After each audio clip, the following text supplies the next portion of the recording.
પેટલાદના ચાંગા ગામમાં આવેલી જોગણી માતાના મંદિરમાં અવારનવાર સેવાકીય પ્રવૃત્તિઓ ચાલતી હોય છે. તેમાંની એક ગૌરી વ્રત નિમિત્તે દીકરીઓને સૌપ્રથમ મહેંદીના કોન અને પૂજાપો અરવિંદભાઈ છોટાભાઈ સોલંકી તરફથી આપવામાં આવ્યો હતો.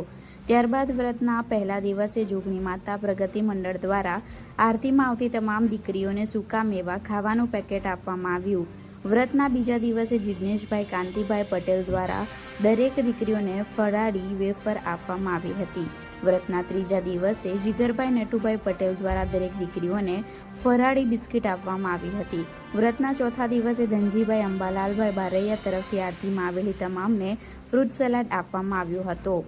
અને વ્રતના અંતિમ એટલે કે પાંચમા દિવસે સુરેશભાઈ કાંતિભાઈ સોલંકી દ્વારા આરતીમાં આવેલ તમામ દર્શનાર્થીઓને આઈસ્ક્રીમ આપવામાં આવી હતી. અને જાગરણની રાત્રે દીકરીઓની માંગને માન આપી રાસ ગરબાનું આયોજન જોગણી માતા પ્રગતિ મંડળ દ્વારા કરવામાં આવ્યું હતું. Reporter Dineshsinh Rathod, Gujarat crime news, Changa.